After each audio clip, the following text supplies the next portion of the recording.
De acordo com a lei 7.498, é a lei do nosso exercício profissional, hein? De 86, regulamento decreto, tá? O decreto saiu depois, que trata do exercício profissional de enfermagem. O técnico de enfermagem exerce a atividade de nível médio, beleza. Assinala a opção que não apresenta uma atividade do técnico de enfermagem. Quando a gente fala que não apresenta, uma dica para vocês: gravem o que é privativo do enfermeiro, porque pro técnico, né, ele sabendo que é privativo do enfermeiro, ele vai ter na cabeça que tudo relacionado à enfermagem ele vai poder fazer, menos o que é privativo do enfermeiro, tá? Então, beleza, ele pede aqui a opção que não é uma atividade do técnico de enfermagem, tá? Participar da equipe de saúde é uma atividade do técnico? É. Participar da programação da assistência de enfermagem? Sim, também é uma atividade do técnico. Orientação e acompanhamento da enfermagem e graus auxiliar? Sim. Sim. Executar ações assistenciais de enfermagem, incluindo as privativas do enfermeiro, aqui já observando o disposto parágrafo, quando o mesmo estiver ausente. Não existe isso. Tá? Então, letra D seria a errada, que ele pede, né? E a participar da orientação e supervisão do trabalho de enfermagem em grau auxiliar. Tá correto. Então, nesse caso, letra D. Próxima questão. Antes eu coloquei até aqui o que é privativo do enfermeiro, tá? Privativo do enfermeiro: direção de órgão de enfermagem, integrantes da estrutura básica da instituição de saúde pública, privada e chefia de serviço da unidade de enfermagem. Organização e direção dos serviços de enfermagem e de suas atividades técnicas auxiliares nas empresas prestadoras desse serviço. Privativo: planejamento, organização, coordenação, execução e avaliação dos serviços de assistência de enfermagem. Consultoria, auditoria, emissão de parecer sobre matéria de enfermagem. Consulta de enfermagem, privativo do enfermeiro. Prescrição da assistência de enfermagem, privativo do enfermeiro. Cuidados diretos de enfermagem a pacientes graves com risco de vida, é privativo do enfermeiro. Mas cuidado aqui, porque cuidados de enfermagem a pacientes graves com risco de vida é privativo do enfermeiro. Tranquilo. Só que lá na parte do técnico também tem uma coisa bem parecida aqui, que no final ele coloca uma vírgula, ele coloca sob supervisão de um enfermeiro, né, ou sob supervisão. Então, isso aqui é privativo do enfermeiro, mas na parte do técnico também tem falando isso aqui, só que é acrescentado ali sob supervisão. No caso do enfermeiro, ele não tem supervisão, né? Ele é privativo dele, ele pode ir lá e deve fazer essa assistência direta, tá? Por isso que eu falo aqui, assistência direta. Cuidados de enfermagem de maior complexidade técnica e que exijam conhecimentos científicos adequados e capacidade de tomar decisões imediatas. Privativo do enfermeiro também. Então, seria isso tudo aqui, o privativo do enfermeiro. Próxima questão. 12. Para um determinado paciente foi prescrito antibiótico terapia na dosagem de 500 mg endovenosa, diluída em 100 ml de soro fisiológico para infundir em 2 horas. Assinale a quantas microgotas irão ser infundidas por minuto. Aqui ele ajudou, pediu microgotas por minuto. Então, tranquilo. Aqui a fórmula é o seguinte, ó. Micro é igual a volume sobre tempo. Então, o volume total é o quê? O volume total é 100 ml. E o tempo é o quê? 2 horas. Aqui 100 dividido por 2, 50 microgotas. Então, nesse caso aqui seria a letra B.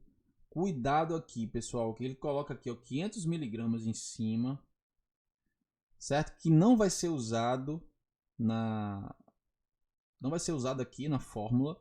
O que vai ser usado é o volume e o tempo. Nesse caso aqui, a fórmula de microgotas em hora, com tempo dado em hora, tá? Então seria 50 microgotas. Próxima questão. 13. Qual a infecção humana que resulta da exposição direta ou indireta à urina de animais infectados?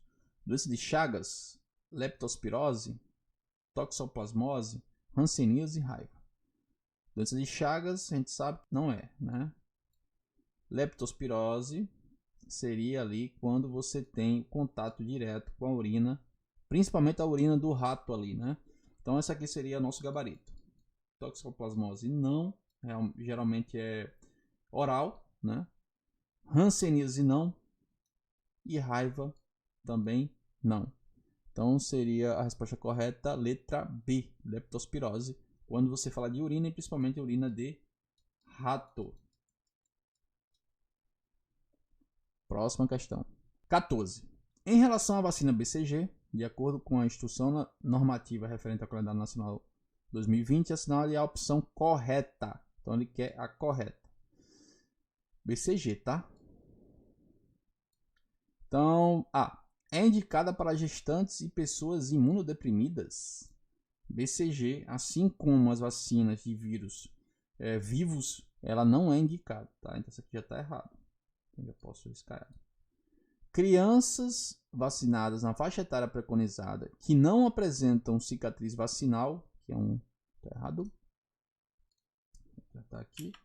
Vacinal, necessitam ser revacinadas.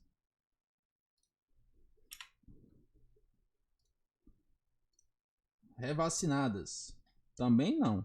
É necessário administrar a primeira dose o mais precoce possível, de preferência na maternidade, logo após o nascimento, respeitando o prazo de 30 dias entre a segunda dose. Não tem segunda dose, então tá errado. A via de administração indicada é subcutânea. A via é a intradérmica, é a única vacina ali que você aplica intradérmica. A comprovação da vacinação com BCG é feita por meio do registro de vacinação do cartão ou da caderneta de vacinação. Na identificação da cicatriz vacinal ou da palpação do nódulo no deltoide direito, na ausência da cicatriz. Então essa daqui seria o nosso gabarito, letra E, tá? A comprovação da vacinação do BCG é feita por meio do registro da vacinação no cartão, né? Ou na caderneta de vacinação. Identificação, pá. Então o correto seria a letra E. Próxima questão. 15. De acordo com o Manual de Medidas de Prevenção de Infecção, as infecções e correntes sanguíneas estão associadas aos cuidados em saúde de maior potencial preventivo que existe. Em relação às medidas de prevenção, durante a inserção e a manutenção dos catéteres periféricos, é correto afirmar que. Então ele pede o correto. É necessário higienizar as mãos somente, coloca somente aqui, antes da inserção de catéteres e para qualquer tipo de manipulação dos dispositivos. Somente antes. Tá estranho isso aqui. Vamos para a próxima. É necessário higienizar as mãos com álcool 70 quando estiverem visivelmente sujas. Não, isso aqui já está errado. Visivelmente sujas. Lavagem das mãos. É necessário usar preparação alcoólica para as mãos 60 a 80%. Quando as vezes já está errado aqui e errado aqui. O uso de luvas não substitui a necessidade da higiene das mãos. Parece certo. Letra E. No cuidado específico com catéteres intravasculares, a higiene das mãos deverá ser realizada somente antes, somente quando coloca somente. Tocar o sítio de inserção do catéter, bem como antes da injeção. Tá errado, tá? Quando coloca somente antes aqui, tá errado. A que tá mais certa aqui seria a letra D. O uso de luvas não substitui a necessidade de higiene das mãos. Letra D é a correta. Próxima questão. 16. O Programa Nacional de Imunização recomenda algumas vacinas para idosos. De acordo com o calendário de vacinação adulto e do idoso 2020, assinala a opção que apresenta duas vacinas recomendadas a partir de 60 anos. Então, duas vacinas. O mais simples de se gravar seria a gripe, né? Tem um gripe aqui. BCG não. Tá de longe. A pneumocócica sim. Pneumocócica sim. BCG não. Hepatite B não, né? Então aqui só sobra letra A, seria o gabarito correto. Influenza e pneumocócica 23 valente. Próxima questão. 17. Assinale a opção que não corresponde a fatores de risco associado ao mecanismo de transmissão do HIV, que não é, tá? A recepção de órgãos ou sêmen de doadores não testados é um risco. O acidente ocupacional durante a manipulação de instrumentos pérfuro-cortantes contaminados com sangue, com certeza é um risco. A reutilização de seringas e agulhas também é um risco. D. A utilização de sangue e seus derivados testados ou tratados adequadamente. Parece ser nosso gabarito, né? Aqui não corresponde a fatores de risco, tá?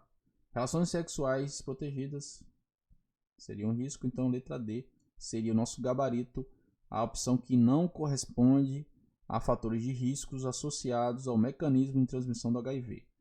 É a utilização do sangue e seus derivados testados ou tratados adequadamente. Próxima questão.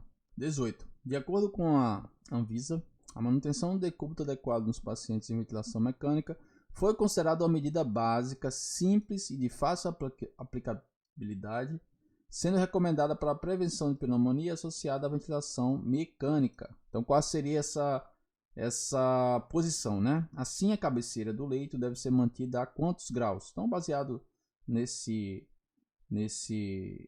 orientação da Anvisa aí, não tem muito o que explicar aqui, seria a letra A, 30 a 45, tá? É uma questão, esse tipo de questão aqui é uma questão que, não que você possa errar, o ideal é que você acerte, mas é uma questão que muita gente vai errar, então você errando ela, mas já deixa anotado aí no seu caderno, que pode ser que caia com outras palavras. Próxima questão. 19. De acordo com a resolução COFEN, esse aqui é o que eu falei no começo, né, sobre o nosso código de ética, esse aqui, tá? Profissional de enfermagem, conforme o artigo 18, correlaciona as penalidades, suas respectivas definições e assinale a opção correta. Então, coloca penalidades e algumas definições. Coloca todas as penalidades aqui possíveis. Lembrando que a cassação é a única que só o COFEN pode fazer. Já vamos estudando aqui em cima. Então, vamos lá. Primeiro aqui, ele coloca: consiste na proibição do exercício profissional por um período de 90 dias e será divulgada nas publicações oficiais, Conselhos Regionais de Enfermagem, jornais de grandes circulações e comunidades, órgãos empregadores. Então aqui tem um tempo especificado, 90 dias, né? Então aqui seria uma suspensão, 4. Lembrando que todas essas aqui em cima, o COREN, ele pode fazer, o COREN é regional, né? Do estado. Só essa aqui de cassação que vai passar pelo COFEN. Consiste na obrigatoriedade do pagamento de 1 a 10 vezes o valor da anuidade da categoria, o qual pertence ao infrator. Isso aqui seria multa, né? Número 2, multa. Consiste na demoestação do infrator de forma reservada, que será registrado no prontuário. Isso aqui seria a advertência verbal número 1. Consiste na perda do direito de exercício. Perdeu o direito de exercício, cassação, número 5. E a última, né? Consiste na repreensão, que será divulgada, seria a censura. Nesse caso aqui, 4, 2, letra A. Nossa resposta correta. Próxima questão. As lesões por pressão podem ser ocasionadas por fatores externos e fatores internos. Beleza. Lesão por pressão. Função do paciente. Assinala a opção que constitui um fator externo. Nível de consciência, externo? Interno. Idade avançada. Umidade seria externo e pode aí sim ser um fator, né, para uma lesão por pressão. Condições nutricionais não é, incontinência urinária também não. Nesse caso, letra C é um fator externo para a lesão por pressão, tá? Não depende da pessoa em si. Umidade é externo. Próxima questão. 21. De acordo com Lima e Matão, o puerpério tem início após o 4º período do parto e é destinado à regressão do organismo materno às condições pré-gestacional. Então, o puerpério é depois do parto. Quantas semanas, em média, são necessárias para que isso se efetive quando ausentes qualquer intercorrências? Nesse caso aqui, de acordo com a literatura, né, seria de 4 a 6 semanas, letra E. Próxima questão. Questão 22 foi anulada, né? Então, próxima questão. 23. De acordo com Fortes, o processo que consiste na destruição ou eliminação de todos os micro-organismos de forma vegetativa ou esporulada. É denominado, se você falou todos, esterilização, sem ficar inventando muito. Letra C aqui seria esterilização. Degermação tem a ver com lavagem das mãos. Desinfecção, eu não mato todos os micro-organismos. Limpeza não, asepsia também não. Então seria letra C. Próxima questão.